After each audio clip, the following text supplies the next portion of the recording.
What was a Pugio? A spoken history series. The Pugio was a dagger used by Roman soldiers as a sidearm.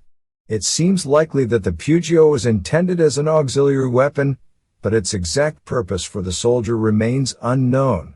Officials of the empire took to wearing ornate daggers in the performance of their offices, and some would wear concealed daggers for defense in contingencies. The dagger was a common weapon of assassination and suicide. For example, the conspirators who stabbed Julius Caesar used pugiones. The Pugio developed from the daggers used by the Cantabrians of the Iberian Peninsula. Like the gladius, the Pugio was probably a stabbing weapon, the type of weapon said to have been preferred by the Romans. Of the late Roman writer Vegetius, that it was the method of fighting principally used by the Romans. By the early 1st century AD, the Pugio typically had a large blade.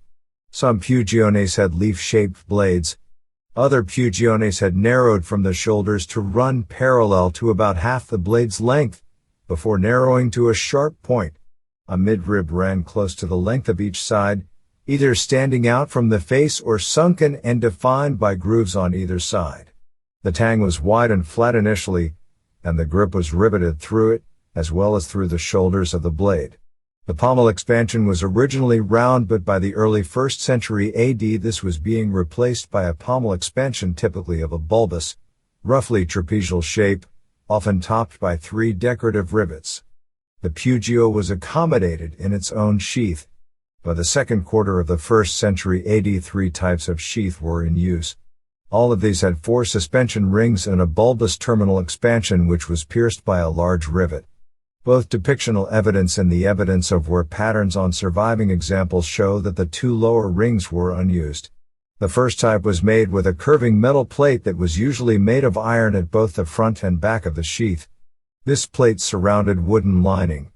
The front plate was usually heavily decorated with inlaid brass, silver, yellow and red, yellow or green enamel. These sheaths featured round free-running suspension rings, attached by bifurcated mountings which were riveted on. Modern reconstructions of these sheaths which feature applied brass plates attached by rivets are incorrect, and nothing of this type has ever been found.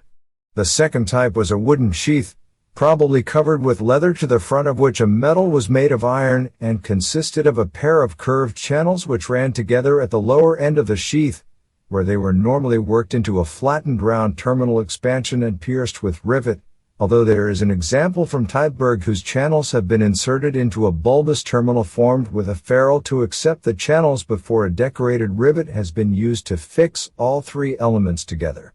The channels were joined by 2 horizontal bands at the top and middle of the sheath, and these bands also retained the suspension rings.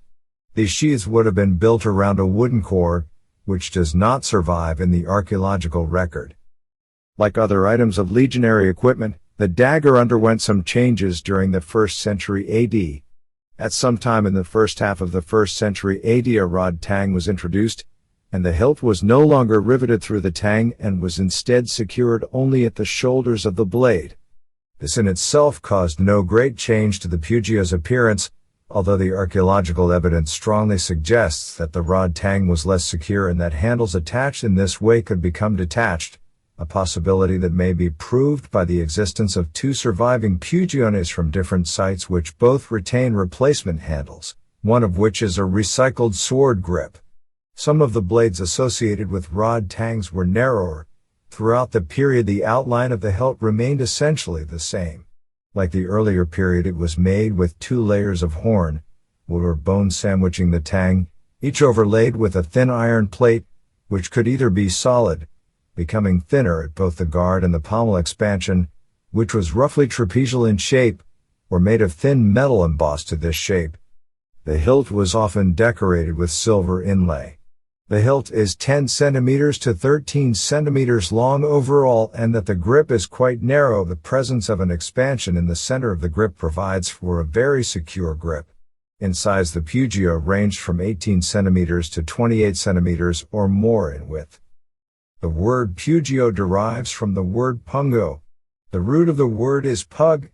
The word derives from the Proto-Indo-European root Pugio. It is still possible to use punch and stab synonymously in many Indo-European languages, hence Latin pugnus and Greek pi upsilon gamma mu pygmy mean fist. The Smith article cited below proposes that the Pugio was the weapon grasped by the fist. However, the Latin word for swordplay was pugna, an exchange of thrusts without the intermediary of fists, although it could also be a fist fight. Thank you for listening to this episode. If you are interested in similar content, please subscribe and check out one of our playlists.